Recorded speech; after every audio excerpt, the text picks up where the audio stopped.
8장 전체를 다 읽어야 하지만 1절부터 9절까지만 같이 읽고요. 나머지 부분들은 말씀 가운데 살펴보도록 하겠습니다. 사무엘상 8장 1절부터 9절입니다. 제가 가진 성경 구약 성경 418페이지에 있습니다. 자, 사무엘상 8장입니다. 한 절씩 교독합니다. 제가 먼저 읽겠습니다. 사무엘이 늙음에 그의 아들들을 이스라엘 사사로 삼으니 장자의 이름은 요엘이요 차자의 이름은 아비아라. 그들이 브엘사바에서 사사가 되니라. 그의 아들들이 자기 아버지의 행위를 따르지 아니하고 이익을 따라 뇌물을 받고 판결을 굽게 하니라. 이스라엘 모든 장로가 모여 라마에 있는 사무엘에게 나아가서 그에게 이르되 보소서 당신은 늙고 당신의 아들들은 당신의 행위를 따르지 아니하니 모든 나라와 같이 우리에게 왕을 세워 우리를 다스리게 하소서 한지라. 우리에게 왕을 주어 우리를 다스리게 하라 했을 때에 사무엘이 그것을 기뻐하지 아니하여 여호와께 기도하며 여호와께서 사무엘에게 이르시되 백성이 내게 한 말을 다 들으라. 이는 그들이 너를 버림이 아니요 나를 버려 자기들의 왕이 되지 못하게 함이니라. 내가 그들을 애굽에서 인도하여 낸 날부터 오늘까지 그들이 모든 행사로 나를 버리고 다른 신들을 섬김같이 내게도 그리하는도다. 같이 읽습니다. 그러므로 그들의 말을 듣되 너는 그들에게 엄히 경고하고 그들을 다스릴 왕의 제도를 가르치라. 아멘. 옆에 분들 인사하겠습니다. 샬롬. 네, 손가락질 삿대질 하지 마시고 주님은 한 분이십니다. 다시 한번 옆에 분들, 또 멀리 계시는 분들, 오랜만에 온 분들, 다시 한번 샬롬 하겠습니다. 샬롬. 사무엘 말씀을 같이 한번 계속 또 나눠 보려고 합니다. 중학교 2학년 때로 제가 기억이 돼요.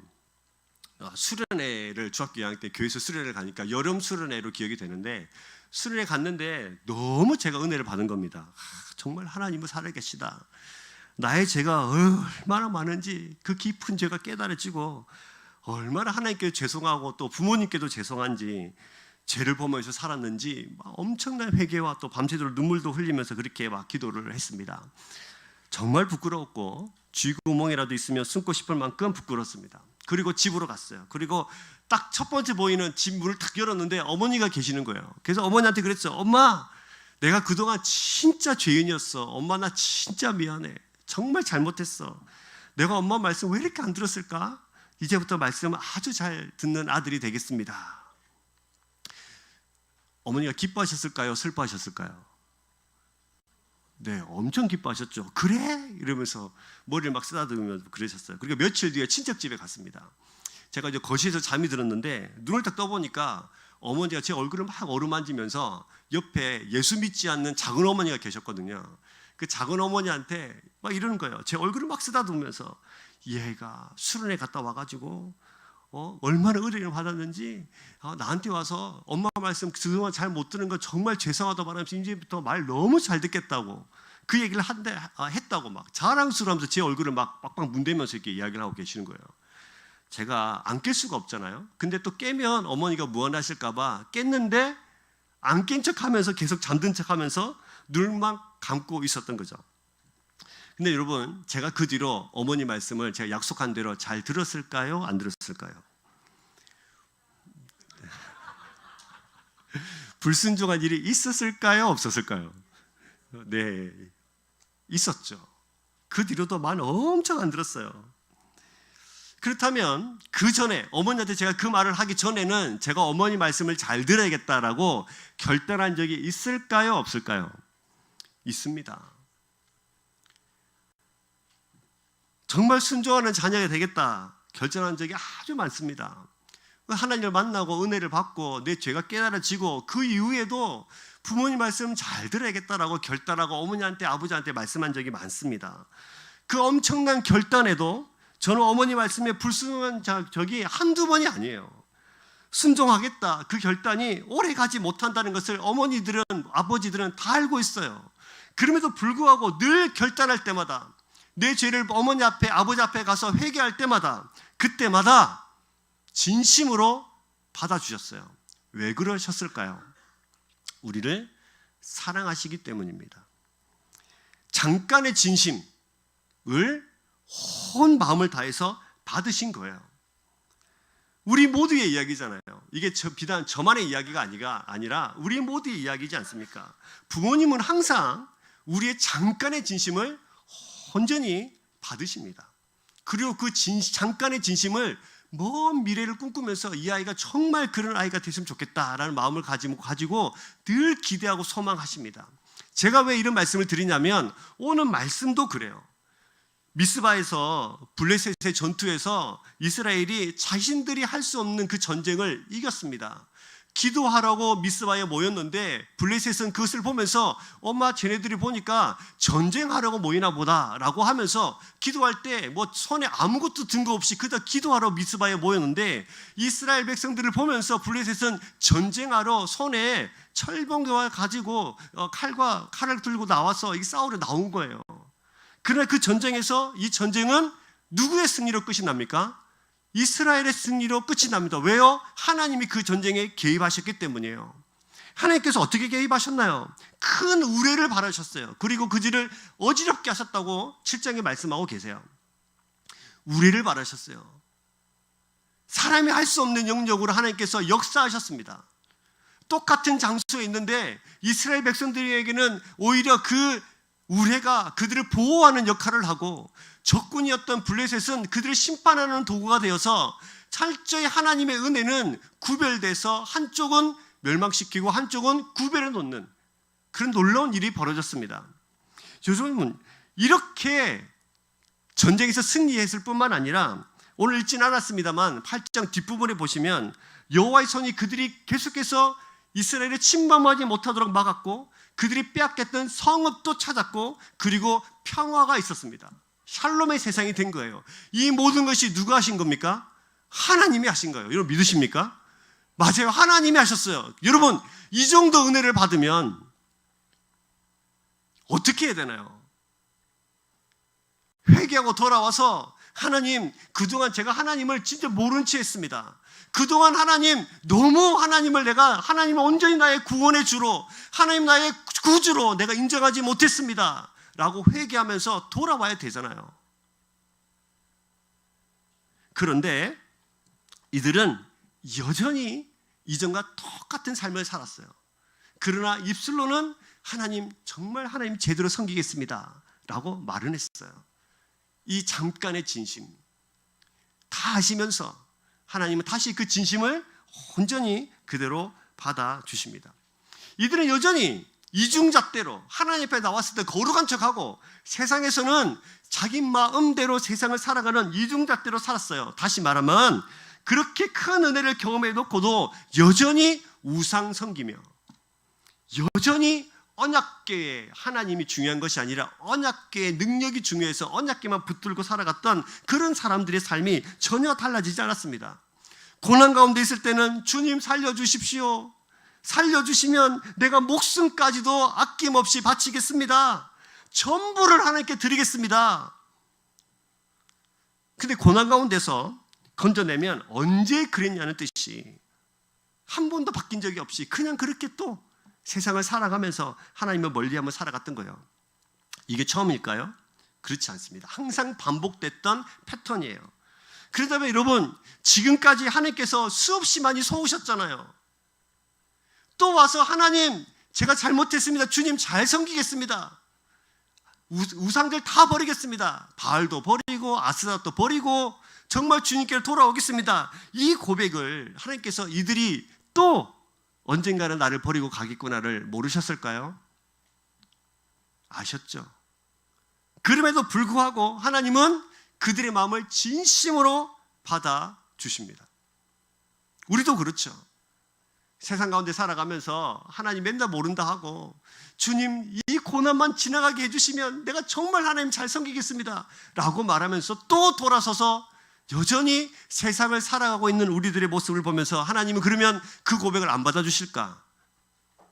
그럼에도 불구하고 하나님은 그 고백을 받으십니다. 잠깐의 진심을 온 마음을 다해서 받으십니다. 그리고 이 고백하는 이 하나님의 백성들이 영원토록 그런 삶을 살아가도록 하나님은 꿈꾸십니다. 그래서 블레셋과의 전투에서 큰 우레를 바라시면서 그들을 어지럽게도 하시면서 이 전쟁을 승리하기도 하시고 또 막으시고 보호하시고 성읍도 되찾게 하시고 평화를 주시는 그런 하나님이십니다. 그 하나님이 여러분의 하나님이십니다. 다시 말하면 이 성경에 기록된 하나님이 성경의 글자로만 이 속에 계시는 것이 아니라 여러분 삶에 실제로 드러나면서 나타나시는 놀라우신 하나님인 줄을 믿으시길 주의 이름으로 축복합니다. 다 하시면서 용서하세요. 다 하시면서 사랑하세요. 다 하시면서 또 기회를 주세요. 여러분, 지금도 우리가 하나님의 사랑을 받고 있는 것은 절대로 우리 삶이 잘나서 거룩해서 내 사랑이 흠이 없어서가 아니에요. 하나님이 그 잠깐의 마음을 진심으로 받아주시기 때문입니다. 오늘도 우리가 예배하는 자리에 이렇게 있다는 것은 나의 잘남, 나의 발걸음 이 자리에 옮겨서 온 것이 아니라 누구의 은혜예요? 하나님의 은혜예요. 우리 있는 그대로 받아주시기 때문이에요. 옆에 분들에게 저를 따라서 한번 축복하면서 이야기해 볼까요? 나의 잠깐의 진심을 하나님은 온전히 받으십니다. 할렐루야. 이거보다 더 큰 은혜가 어디 있어요? 저는 오늘 이 아침에 예배로 나오면서 여전히 제가 그런 마음을 드는 거죠. 설교하는 자로 나왔지만, 예배를 인도하고 섬기는 자로 나왔지만, 내 발걸음이 하나님의 은혜가 없다면 내가 어떻게 이 자리에 두 발을 걷고 서 있을 수 있을까? 라는 생각하면서 하나님의 은혜의 그 잠깐의 진심을 온 마음을 다해서 받아주시는 하나님의 은혜 가운데 나오게 된 것입니다. 여러분, 그런데요, 이렇게 사랑받으면요, 무슨 일이 있어도 하나님을 부인하지 않아야 되잖아요. 이 정도 은혜를 받으면요, 목에 칼이 들어와도 나는 절대로 하나님을 부인하지 않는 그런 사람이 되어야 하잖아요. 하나님께 사랑을 고백할 때마다 내가 인전에 또 그랬나? 하면서 나를 회개하면서 다시는 같은 죄를 반복해서 짓지 않으려는 우리 속에 열망이 있어야 하잖아요. 그런데 이스라엘 백성들은 이렇게 말을 하는 것입니다. 8장 5절 말씀 같이 한번 볼까요? 같이 읽겠습니다. 시작. 그에게 이르되 보소서, 당신은 늙고 당신의 아들들은 당신의 행위를 따르지 아니하니 모든 나라와 같이 우리에게 왕을 세워 우리를 다스리게 하소서 한지라. 뭐를 요구하고 있습니까? 왕을 요구하고 있습니다. 이렇게 말을 한 거죠. 5절 말씀 잘 보세요. 그에게 이르되 보소서, 당신은 늙고 당신의 아들들은 당신의 행위를 따르지 아니하니, 그 다음에 뭐와 같이? 모든 나라와 같이. 자신들의 눈에 보니까 전쟁을 할 때마다 다른 나라 모든 나라에는 뭐가 있어요? 왕이 있거든요. 너무 부러운 거예요. 우리에게는 눈에 보이는 왕이 있어요, 없어요? 없어요. 그럼 그들에게 왕은 누구십니까? 하나님이시잖아요. 근데 눈에 보이는 왕이 없다는 것을 불평불만하면서 그렇게 우리에게 왕을 달라고 요구하고 있는 것입니다. 근데 여러분, 이들이 기억하지 못하는 게 하나가 있습니다. 뭐냐면 이 나라는, 이스라엘은 눈에 보이는 인간 왕을 세우는 나라가 아니라 하나님이 왕이신 하나님의 나라예요. 그게 무슨 말입니까? 하나님께서는 예굽의 노예였던 이들을 불러내어서 하나님의 자유로운 하나님의 백성, 하나님의 통치를 받는 백성으로 삼으셨어요. 그건 전적인 하나님 은혜입니다. 내가 잘나서가 아니에요. 그냥 하나님이 선택하신 거예요. 인간의 왕이라는 그 매개체 없이 하나님을 직접 왕으로 섬기는 나라로 세우셨어요. 거대한 왕궁을 소유한 인간 왕이 다스리는 그런 왕정 국가가 아니라 하나님, 하늘의 하나님, 천지의 창조주를 소박한 이동용 성막에 자신을 가두어 놓으시면서 거기 거하시면서 하나님을 섬기는 그런 나라로 이 이스라엘을 삼으신 겁니다. 그 나라는 절대 권력을 가지고 정점에서 모든 이들 위에 군림하는 인간 왕에게 복종하는 왕이 그런 나라가 아니라 눈에 보이지 않지만 우리 속에 살아계시고 실제로 우리 삶의 모든 실현들을 하시는 하나님 나라가 이루어지게 하시는 그 하나님의 왕이신 나라예요. 지도자들이 있었죠. 모세, 다윗 이런 왕이 있었잖아요. 근데 그런 왕들마저도, 또 지도자들마저도 하나님 말씀에 철저히 순종하면서 나아가야 될 나라, 그 나라가 이스라엘 하나님 나라입니다. 오직 하나님께 뜻을 묻고 그 뜻에 따라서 다스리고, 모든 백성들은 자신들의 지위를 높고 낮음을 다 내어놓고 하나님 앞에서 똑같이 말씀 앞에 순종함으로 살아가는 나라. 하나님은 하나님의 백성을 풍성하게 채우시는 하나님의 나라, 그 나라가 하나님의 나라예요. 그 나라가 바로 이스라엘이에요. 모델이죠. 온 땅의 모델이에요. 그럼에도 불구하고 그들은 그들의 눈에 보이는 왕이 없다는 것 하나만으로 그들은 불행했습니다. 여기서 질문 하나 해볼까요? 그러면 하나님이 세상 그 많은 나라 중에 왜 이스라엘이라는 나라를 선택하셨을까요? 왜 그 민족을 선택하셨을까요? 그죠? 신명기 7장 7절에 보시면 이런 말씀이 있어요. 제가 읽어드릴게요. 신명기 7장 7절.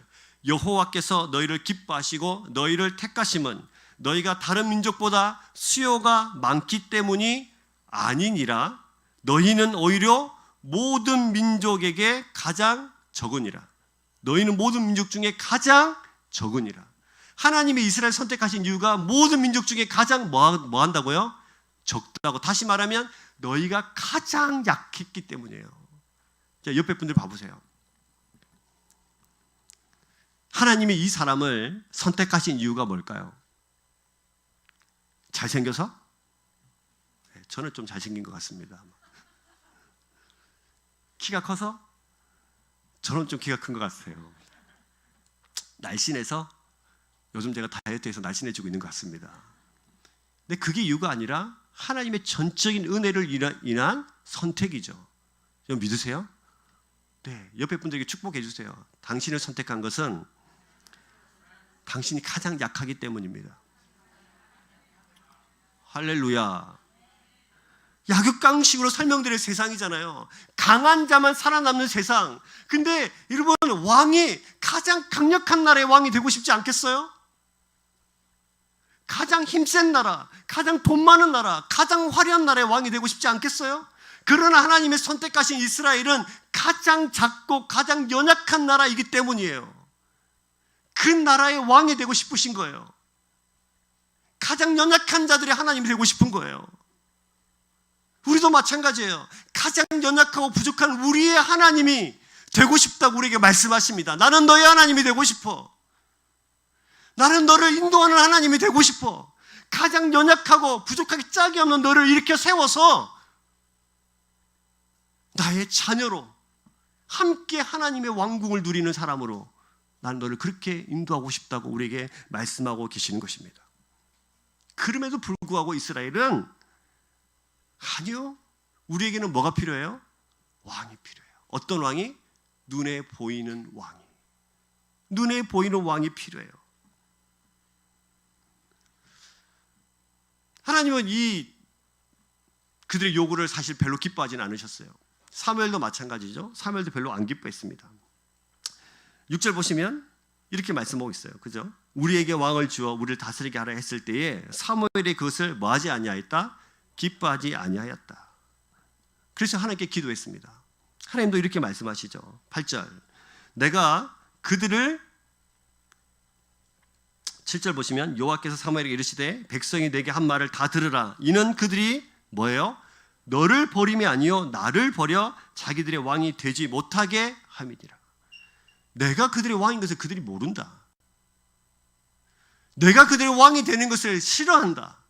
오히려 그것이 사무엘 너를 버리는 것이 아니라 누구를 버리는 것이다? 하나님 자신을 버리게 한 것이다 라고 말하고 있는 것입니다.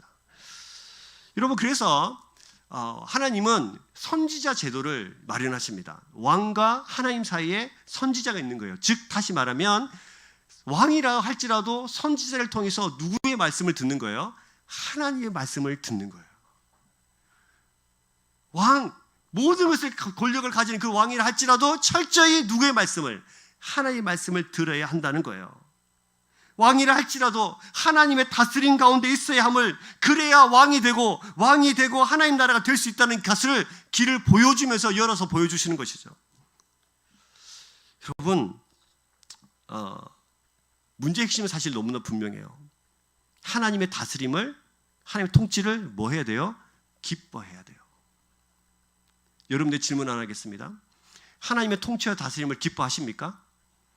아니면 때로 나를 왜 그렇게 억압하시나? 이렇게 생각될 때가 없습니까? 아니요, 여러분. 하나님의 통치와 다스림을 소망하십시오. 하나님의 통치를 기뻐하십시오. 하나님께서 나를 다스린다는 사실을 놀랍게 여기십시오. 가장 연약한 나의 왕이 되어주셔서 나를 붙잡아 주셔서 하나님 나라의 백성으로 삼아주신다는 사실을 즐거워하십시오. 우리 오늘 오전에 찬양할 때 예수님이 좋은 거라면서 어깨춤 막 췄잖아요. 우리 목사님 너무 어깨춤 잘 추시던데 막 춤을 추며 찬양했잖아요. 하나님의 다스림을 이렇게 설레하시면서 기뻐하셔야 되는 거예요. 다시 한번 여러분 질문하겠습니다. 하나님의 다스림이 기뻐하십니까? 기쁘세요? 설레세요? 누가 뭐래도 포기할 수 없을 만큼 어깨춤을 덩실덩실 추는 만큼 그렇게 하나님을 찬양할 수 있을 만큼 하나님의 다스림을 기뻐하십니까? 여러분에게 만일 하나님의 통치와 다스림이 별로 기뻐하지 않는다면 여러분에게 이 놀라운 기쁨이 회복되기를 주의 이름으로 축복합니다. 회복되셔야 합니다. 기도하십시오. 하나님의 통치와 다스림 그 안으로 들어가서 하나님의 백성 되는 것, 하나님 나의 왕이 되는 것을 즐거워하십시오. 기뻐하게 해달라고 기도하십시오. 이것을 신약에 오면은 여러분 잘 아시는 마태복음 13장에 천국 비유가 있어요. 밭에 감추인 보와 같은, 천국은 마치 밭에 감추인 보와 같아. 이것을 예수님이 가르쳐 주시잖아요. 여러분 아시다시피 땅이 있는데요. 어느 날 농부가 밭을 갈다 그 땅에서 뭐를 발견해요? 뭐를 발견해요? 보화를 발견하잖아요. 근데 여러분 그거 아세요? 이 비유에는 이 땅의 크기가 안 나와요. 나옵니까? 제 성경에는 없는데 여러분 성경에는 혹시 있습니까? 크기가 나오지 않아요. 어떤 종류의 밭인가도 설명되어 있지 않아요. 이 밭에 감추인 보화는 땅에 뭐가 감추어져 있어요? 보화가 감추어져 있어요. 이것만 설명되어 있어요. 그리고 이 농부를 가서 자기 재산 다 팔아서 이 밭을 삽니다. 이 비유의 중요한 핵심은 보화가 있냐 없냐는 거예요. 땅의 크기가 얼마냐, 땅이 어떤 밭이냐, 뭐 그린벨트에 묶여 있느냐, 뭐 이런 거 별로 중요하지 않아요. 이 땅에 뭐가 있냐? 보화가 있느냐예요. 세상은 더 많은 밭을 가지려고 말하고, 세상은 더 큰 밭을 가지려고 말하고, 세상은 이 밭이 어떤 밭이냐가 더 중요해. 앞으로 이 밭이 나에게 이익을 줄 거냐 말 거냐, 앞으로 오르겠냐 안 오르겠냐, 평당 얼마, 이게 중요하잖아요. 세상은 그것이 중요하지만 지금 성경에서 말하고 있는 것은 그 밭에 보화가 있느냐, 즉 그 밭을 좀 더 가져보겠다고 살아가는 것이 아니라 성경은 그 밭에 보화를 볼 수 있어야 된다고 말하고 있는 거예요. 볼 수 있다면 모든 것을 팔아서라도 보화가 숨겨진 밭을 소유하라고 말합니다. 우리는 세상의 밭을 가진 사람이 아니라 세상 가운데, 우리 가운데 살아계시는 하나님이라는 보화를 발견할 수 있어야 합니다. 그분을 발견하면 우리 모든 것을 팔아서라도 그분을 가져야 합니다. 그분을 소유하려고 하는 거예요. 보화 없는 밭을 부러워하지 마십시오. 밭의 크기를 별로 중요하지 않아요. 그 보화를 발견하면 그 보화를 내 인생 모든 것, 지금까지 내가 가지고 왔던 모든 최고 순위에 있는 그 가치들을 다 팔아서 이 보화를 사는 거예요. 즉 다시 말하면 하나님을 가지는 거예요. 사랑하는 여러분, 하나님을 세상 모든 것들보다 가장 귀하게 여기시길 주의 이름으로 축복합니다. 하나님의 통치와 다스림을 기뻐하십시오. 이 농부가 이 보화된 밭을 샀을 때 기분이 어떻겠습니까? 아이고, 내가 그동안 모아놓은 거 다 팔았네. 나는 이제 쫄딱 망했네. 아니요. 그 하나님을 발견한 그 기쁨이 세상 모든 것을 가진 것보다 더 즐거웠다고 성경 우리에게 설명해 주고 있는 거예요. 사랑하는 여러분, 하나님이 여러분의 왕 되심을 가장 기뻐할 수 있기를 주의 이름으로 축복합니다. 그러셔야 해요. 나는 없네 그러지 마세요. 다른보다 가장 비교될 수 있는 하나님이 여러분의 왕이세요. 하나님이 여러분들의 전부이세요. 하나님이 여러분들의 아버지 되십니다. 가장 즐거워할 수 있기를 주의 이름으로 축복합니다. 근데 여러분, 말씀을 계속해서 살펴봅시다. 이스라엘 백성은 왕을 요구했습니다. 왜요? 전쟁에 나갈 때마다 적군들이 왕이 있었거든요. 막 백마 타고 쫙 이렇게 하면서, 왕이 뭐 허름한 갑옷 입지 않잖아요. 삐까뻔쩍한 갑옷 입고 손에 칼 들고 백마 타고 나를 따르라 막 이러면서 오른쪽 편은 왜 왼쪽으로 가서 치고 너희는 조금 있다가 지금 치고 막 진두지휘하니까 너무 멋있어 보이는 거죠. 전쟁할 때마다 이스라엘 백성들은 너무 부러운 거예요. 와, 우리도 왕이 있으면 뭐 저렇게 싸움 잘할 텐데. 이번 우리 속담에 이런 말 있죠. 남의 떡이 커 보인다. 나에게 없는데 다른 사람에게 있는 것을 이상하게도 사람들은 좋아합니다. 똑같이 줘도 우리 것이 왠지 좀 내 것이 좀 작아 보이고 남의 것이 왠지 더 좋아 보여요. 그렇죠? 여기까지는 괜찮아요. 그럴 수 있어요. 마치 다른 사람에게 있는데 나에게 없는 그것 때문에 내가 불행하다 라고 여기는 데부터 문제가 생기는 것입니다. 내가 없어서 어려움을 당하는 거 아닌가 하는 마음이 생깁니다. 그리고 이런 마음이 생기죠. 저것만 있으면 내가 더 행복해질 것 같아. 저 사람한테 있는데 저것 때문에 저 사람은 행복해하는 것 같아. 이게 나한테 있으면 나도 행복할 것 같은데? 라는 인생의 문제가 생기게 되는 거죠. 그래서 모든 나라와 같이 모든 나라처럼 전쟁에 나갈 때마다 자신들을 이끌어줄, 그래서 자신들을 구원해줄 강력한 왕을 요구하기 시작했습니다. 이걸 두 글자로 뭐라고 합니까? 욕망이라고 합니다. 욕망. 내 안에 있는 욕망. 저것만 있으면 내가 잘 될 것 같아요. 저것만 있으면 나를 더 행복한 곳에, 더 강력한 나라로, 더 강력한 사람으로, 옆에 나라가 넘보지 못하는 나라로 나를 만들어줄 것 같아요. 근데 여러분, 머리 좀 좋은 사람들은 욕망을 절대로 밖으로 잘 표현하지 않습니다. 뭘로 이 욕망을 대신하냐면 계략으로 이 욕망을 만들죠. 다시 말하면 명분을 만들어요. 명분은 나쁜 거 아니에요. 명분은 좋은 건데 이 욕망을 숨기기 위해서 이 명분이라는 것을 사용합니다. 자, 말씀을 보세요. 8장 3절을 보시면 그의 아들들이 자기 아버지의 행위를 따르지 아니하고 이익을 따라 뇌물을 받고 판결을 굳게 하니라. 여기서 그의 아버지는 누굽니까? 사무엘이에요. 그럼 그의 아들들은 누굴까요? 사무엘의 아들들이죠. 사무엘의 아들들이 이렇게 뇌물을 받고 판결을 굳게 하면서 사위를 어지럽히게 된 겁니다. 마침 이제 사무엘의 나이가 늙고 나이가 많이 들고 하니까 이제 왕도 좀 바꿔주시고 그렇게 하면 좋겠습니다. 이렇게 하는 겁니다. 문제는 이겁니다. 8장 5절을 보시면 그들의 문제는 두 가지예요. 첫 번째는 당신 늙었다. 두 번째는 당신의 아들들이 행위가 당신 같지 않다. 이게 두 가지 문제입니다. 그럼 여러분 이 두 가지 문제가 있으면 문제를 어떻게 풀어야 됩니까? 합리적인 대안은 당신의 아들들을 잘 훈련시켜서 당신과 같은 사람으로 만들어 주십시오가 합리적인 대안이에요. 두 번째 대안은 뭐죠? 그것도 안 되면 하나님의 뜻을 우리에게 잘 전달해 줄 어떤 영적 리더를 다시 세워주십시오. 이렇게 말해야 합리적이에요. 근데 그들의 요구는 뭡니까? 왕을 세워주세요. 그러니까 그들의 마음속의 욕망은 뭐죠? 왕을 세워주세요가 그들이 하고 싶은 말이에요. 근데 이것을 명분이 필요하니까 당신은 늙었고 당신의 자녀들은 당신과 같지 않습니다. 이걸 내세우는 겁니다. 더 합리적인 방법은, 가장 합리적인 방법은 하나님께 물어서 우리가 하나님 뜻을 좀 찾아보면서 당신도 늙었고 당신의 자녀들이 당신 같지 않으니까 우리가 하나님께 좀 물어보고 기도하면서 이 나라가 어떤 방향으로 가야 되는지 하나님께 물어봅시다. 이것이 그들의 원래 해야 되는 일이었어요. 근데 그렇지 않죠. 상황을 만나자 그 속에 잠재되어 있던 그 욕망들이 막 끌어넘치기 시작했습니다.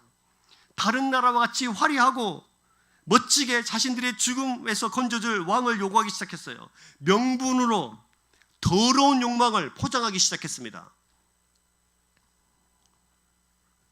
이 욕망의 표출이 이 성경에 잘 기록되어 있습니다. 오늘 읽진 않았습니다만요. 8장 20절 말씀을 같이 한번 볼까요? 8장 20절 같이 읽습니다. 시작. 우리도 다른 나라들 같이 되어 우리의 왕이 우리를 다스리며 우리 앞에 나가서 우리의 싸움을 싸워야 할 것이니라 하는지라. 그래서 계속 반복되는 단어가 뭐죠? 우리예요, 우리. 우리도 다른 나라처럼 우리의 왕이 우리를 다스리고 우리 앞에 나가서 우리의 싸움을 싸워야 할 것입니다. 그 왕을 세워달라는 것이 누구 때문에? 우리 때문에. 다시 말하면 나 때문에. 내가 지금 그렇게 하고 싶은 거예요. 그들이 하고 싶은 말은 진짜 이거예요. 20절 말씀이 진짜 자기들이 하고 싶은 말이에요. 이 짧은 절에 5번이나 우리가 나와요. 여러분, 우리 속에 욕망이라는 것이 있어요. 이게 죄의 속성입니다. 근데 이 욕망을 상황에 따라서 명분으로 포장하지 마십시오.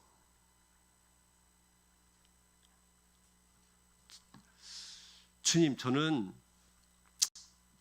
오늘 하나님을 지금까지 잘 섬겨왔습니다. 앞으로는 제가 일이 좀 많으니까 하나님 조금 지금까지 잘 섬겨왔으니까 한번 봐주세요. 주일날 주 예배를 빠져야 되는 수없이 많은 일들이 막 있잖아요. 우리 이런 명분을 세우는 겁니다. 52주 중에 51주를 제가 열심히 나갔는데 한 번 이번 주 너무 바빠요. 자기의 마음속에 있는 오늘 내가 예배를 주일 성수를 제대로 하지 못하는 많은 이유들을 명분을 끌어와서 설명을 합니다. 하나님은 중심을 보시는 분이세요. 하나님은 속일 수 없는 분입니다. 이 명분을 하나님이 모르셨을까요? 다 아시죠? 그들의 욕망을 숨겨놓는 아주 아름다운 이 명분이라는 포장지를 자기 인생을 포장할 때 하나님이 그걸 모르실까? 다 아십니다. 근데 누구만 몰라요? 우리만 몰라요.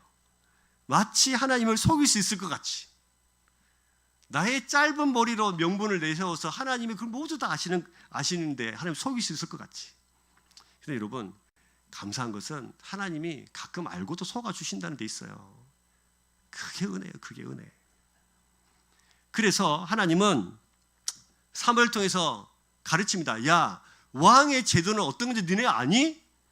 왕을 달라고 하는데 너희가 세우는 왕이 되면, 인간이 왕이 되면 어떤 일이 벌어진 줄 아니? 라고 말하면서 9절 말씀 보시면, 그러므로 그들의 말을 듣되 너는 그들에게 엄히 경고하고 그들을 다스릴 왕의 제도를 가르치라. 왕의 제도가 어떤 건지 가르쳐라. 10절부터 보시면 사무엘이 왕을 요구하는 백성의 여호와의 모든 말씀을 말하여 이르되 너희를 다스릴 왕의 제도는 이러하니라. 그가 너희 아들들을 데려다가 그의 병거와 말을 어거하게 하리니 그들이 그 병거 앞에서 달릴 것이며 그가 또 너희의 아들들을 1000부장과 50부장을 삼을 것이며 자기 밭을 갈게 하고 자기 추수를 하게 할 것이며 자기 무기와 병거의 장비도 만들게 할 것이며 밑에 쭉 이야기해요. 무슨 말 하고 있는 거죠? 인간 왕이 되면 자기를 위해서 너희들을 사용할 거야. 자기 욕심을 위해서 너희를 종으로 부릴 거야. 그런데도 괜찮겠니? 라고 왕의 제도를 가르쳐주라고 말씀하시는 거예요. 자, 보세요. 12절 보세요. 그가 시작하죠. 뒤에 뭐라 돼 있죠? 그가 또 너희 아들들을 1000부장과 50부장을 삼을 것이며 그다음에 뭐라 돼 있어요? 자기 밭을. 여기서 계속 보시면 그가와 자기가 계속해서 반복돼요. 13절도 보세요. 처음에 뭐로 시작돼요? 그가로 시작되죠. 중간에 뭐가 있어요? 그렇죠? 그가 자기가 데려다가 향도 만드는 자요 요리하는 자와 뚜껑자로 삼을 것이며 14절 그가 가져다가 누구의? 자기의 신하들이 줄 것이며 또 15절도 보면 뭘로 시작해요? 그가로 시작해요. 그가 또 너의 곡식과 포도원 소산의 11절을 거두어 그 다음에 자기의 관리를 살려줄 것이며 16절도 보시면 뭘로 시작해요? 그가로 시작해요. 그가 너희들이 세워달라는 바로 그가 자기를 위해서 너희를 사용할 거야. 억누르고 억압하고 너희 자녀들을 뺏어가고 너희의 종을 만들 거야. 우리가 왕을 새로 달라고 구원하게 해달라고 위해서 왕을 세워달라고 요구하는 이스라엘 민족에게 하나님의 말씀은 결국 너희는 너희 손으로 세운 왕의 종이 될 것이라는 거예요. 다시 말하면 너희가 아주 그럴싸한 명분으로 왕을 요구하고 있지만 너희의 욕망이 결국 너희를 섬겨 그의 종이 될 것이라고 말하고 있는 겁니다. 지금 왕으로 표현되어 있지만 사실 바꿔보면 뭐가? 자신들의 욕망이, 자신들의 욕심이 너희를 통치하고 다스리게 될 것이라는 겁니다. 여기서 여러분 오늘 말씀의 제목이 나오죠. 당신은 누구의 다스림을 받고 있습니까? 우리의 죄의 욕망의 다스림을 받고 있다면 여러분 절대로 우리 하나님의 백성이 제대로 되지 못해요. 우리는 누구의 다스림을 받아야 돼요? 하나님의 다스림을 받아야 돼요. 근데 우리는 지금 이스라엘 백성들은 누구의 통치를 받고 있어요? 자신들의 욕망의 다스림을 받고 있는 중이란 말이죠. 하나님을 이것을 뭐라고 인식하시냐면 나를 버린 것이다고 인식하십니다. 사랑하는 여러분, 하나님이 여러분의 통치자가 될 수 있기를 주의로 축복합니다. 여러분이 여러분의 통치하시면 안 돼요. 지금까지 평생을 다해서 우리 스스로가 나를 통치하며 세상을 살아왔지 않습니까? 그때마다 좌절하고 그때마다 넘어지고 또 하나님께 나왔을 때 여러분들을 회복하셨잖아요. 맞습니까? 하나님이 여러분들의 은혜 베푸셨고 여러분을 회복하셨고 여러분들 다시 이렇게 세우셨습니까? 맞습니까? 맞으시면 크게 아멘. 맞습니까? 그러면 그분의 통치를 받으셔야죠. 그분의 다스림을 받으셔야죠. 지금까지 내 욕심, 내 욕망, 내 계획, 내 생각으로 살아갈 때 넘어진 적이 한두 번이 아니잖아요. 그럼에도 불구하고 왜 우리는 계속해서 나의 통치와 나의 욕망을 섬기면서 세상을 살아가는 것입니까? 하나님의 백성은 하나님의 다스림을 받는 사람들인 줄로 믿습니다. 여러분, 깨어있지 못하면 살아가는 대로 끼워 맞추게 되어 있어요. 그게 사람이에요. 반대로 깨어있으면 말씀대로 살아갑니다. 그리고 말씀의 통치를 즐거워합니다. 저 여러분들이 주님의 말씀 가운데서 날마다 하나님의 통치와 다스림을 받아야 합니다. 그 통치와 다스림 가운데 들어가서 즐거워하셔야 합니다. 그리고 그분이 나를 다스릴 때에 내가 얼마나 나를 회복해 하시는지, 얼마나 풍성하게 내 인생을 인도해 가시는지를 날마다 고백하시면서 세상을 살아가야 합니다. 하나님의 통치를 받는다면 구하는 순서가 바뀝니다. 하나님 우리에게 이렇게 가르쳐 주셨어요. 너희는 먼저, 그게 뭐죠? 그의 나라와 그의 의를 구하라. 여기서 중요한 게 뭡니까? 너희는 먼저 그의 나라와 그의 의를 구하라. 하나님의 통치와 다스림 받으면 이 순서가 바뀌어요. 우리는 어떻게 기도해요? 하나님 먼저 이거 들어주시면, 이거 해결해 주시면 당신은 하나님이십니다. 뭐부터 구하죠? 나는 먼저 나의 나라와 나의 의를 구하는 게 우리잖아요. 그러나 성경은 그렇게 말한 적이 단 한 번도 없습니다. 너희는 먼저 그의 나라와 그의 의를 구하라. 그게 뭐죠? 그리하면 이 모든 것을 너에게 더하시리라. 하나님의 통치를 받으면, 그 다스림을 기뻐하시면 순서가 바뀌어요. 세상을 살아가는 순서가 바뀐다고요. 이 순서가 잘못되어 있기 때문에 우리는 날마다 좌절하고 넘어지고 쓰러지는 거예요. 그러나 이 순서가 바로 되면 우리는 이 세상이 똑같은 다른 나라 사람들처럼 두 발 짚고 살아가지만 다른 인생으로 세상을 살아갈 수 있습니다. 주님을 나의 왕으로 모시고 늘 즐거워하며, 남의 것이 커 보이는 그런 역사가 아니라 내 것을 즐거워하며 내가 가진 하나님이 이 세상에 가장 크신 분이라는 사실을 깨닫고 그 크신 하나님 옆에 나아가는 사람들이 됩니다. 그 은혜가 우리 가운데 있어야 합니다. 그 크신 하나님을 우리 일상 속에서 만나고 그 크신 하나님의 은혜를 가지고 예배 가운데 나오는 거예요. 하나님, 나의 크신 하나님, 당신이 나의 전부이십니다. 오늘도 나는 하나님 앞에 무릎 꿇는 이유는 나의 정체성을 분명히 하고 나는 하나님의 자녀입니다. 하나님의 다스림 가운데 들어갑니다. 오늘도 말씀을 통해서 나를 다스려 주십시오. 그래야 내가 살아납니다. 라는 고백을 가지고 예배 가운데 나오시는 거예요. 사랑하는 여러분, 욕망을 섬기는 것이 아니라, 내 안에 나를 섬기는 것이 아니라 하나님을 섬겨갈 수 있기를 소망해요. 그것이 하나님의 백성인 줄로 믿습니다.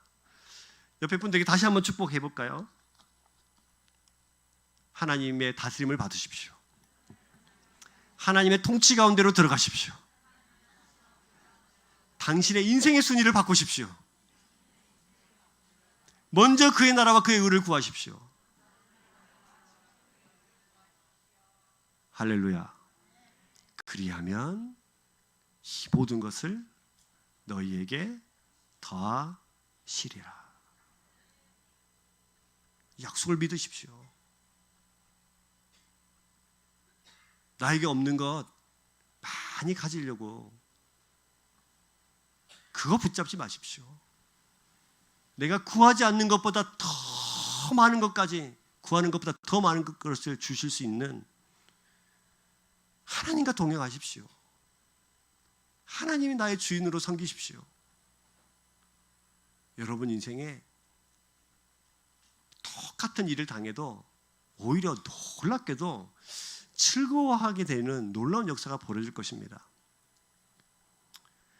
저희 집에 자녀들이 용돈이 떨어지면 고민도 하지 않고 아빠한테 와서 아빠 돈 주세요 이럽니다. 우리가 늘 그런 얘기를 들을 때마다 우리 이렇게 말하죠. 맡겨놨나? 맡겨놓지도 않았는데 늘 당당하게 요구합니다. 마치 맡겨놓는 것처럼. 날마다 자기 주머니를 어머니 아버지의 물질로 무한리필인 줄로 압니다. 귀엽지 않습니까? 왜요? 아버지이기 때문이에요. 아버지가 나의 아버지인 줄 알기 때문이에요. 여러분, 하나님이 나의 주인이신 줄로 믿으시길 바라요. 하나님의 주 되심을 인정하십시오. 예수님께 십자가에 못 박혀 돌아가셔서 내 죄만 속해 주신 분이 아닙니다. 그곳에서만 주인이 아니에요. 그분은 우리 모든 영역의 주인이십니다. 우리 모든 영역, 물질, 생각, 사람의 관계, 내 직장, 내 가정, 내 자녀, 그 모든 것의 주님께서 주인이십니다. 그 주 되심을 인정하셔야 됩니다. 우리는 늘 십자가에서 예수 그리스도가 내 십자가에서 내 죄만 속해주신 걸로, 그걸로 주인이신 걸로 끝나는데 내 일상의 주인이 되셔야 합니다. 그분 앞에 내 일상의 모든 삶의 영역을 내어드리십시오. 여러분들이 부족해하는, 아직도 내가 붙잡고 있는 영역이 뭐가 있습니까? 그 영역까지 한번 내어드려 보세요. 어떤 일이 벌어지는지.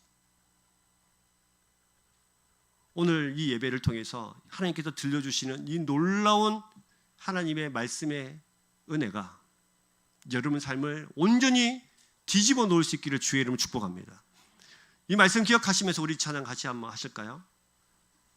우리 오늘 첫 번째 불렀던 찬양으로 같이 한번 찬양하면 좋겠어요. 내가 주인 삼은 모든 것 내어놓고라는 찬양 우리 아시잖아요. 지금까지 이스라엘 백성들이 눈에 보이는 왕을 섬기면서 그 욕망이 자기를 다스리게 만들 것이라는 하나님의 말씀을 기억하면서 주님, 우리가 온전히 주님 앞에 나갈 수 있도록 도와주십시오. 내가 주인 삼은 모든 것 내려놓고 내 주 대신 주 앞에 나가 내가 사랑했던 모든 것 내려놓고 주님만. 우리 한 번 더 이 찬양하실 때 결단하면서요, 두 손 높이 들고 내가 주인 삼은, 내가 주인 삼은 모든 것 내 모든 일생의 주인이 되신 내 주 대신 주 앞에 나가 내가 사랑했던 모든 것 내려 주님만 사랑해. 주 사랑 거친 풍랑에도 기쁨 받아 나를 잠잠케 하시는 나의 왕이신 하나님을 찬양하라. 내 영혼의 반석 그 사랑 위에 서리. 여러분, 그만으로 부른 찬양처럼요, 내가 주인 삼은 수없이 많은 것들이 내 인생 가운데 있어요. 내어 놓을 때에 거친 풍랑 속에서 우리는 어떻게 하면 살지가 아니라 그 거친 풍랑 속에서 주님이 주인이 되어 주실 때 오히려 잠잠하면서 그 사랑, 그 반석 위에 풍랑이 어떻게 반석이 됩니까? 그러나 우리 주님이 여러분 인생에 보이지 않는 풍랑의 반석이 되어 주십니다. 그분이 우리의 뭐가 되실 때? 왕이 되실 때. 그분이 우리를 어떻게 하실 때? 다스릴 때에. 그분의 통치 가운데 우리가 들어갈 때에 풍랑이는 그 바다 위에서도 우리를 반석 위에 바로 서게 하시는 하나님이신 줄을 믿습니다. 우리 한번 더 이 찬양을 기도하는 심령으로 우리 한번 더 고백하며 나가십시다.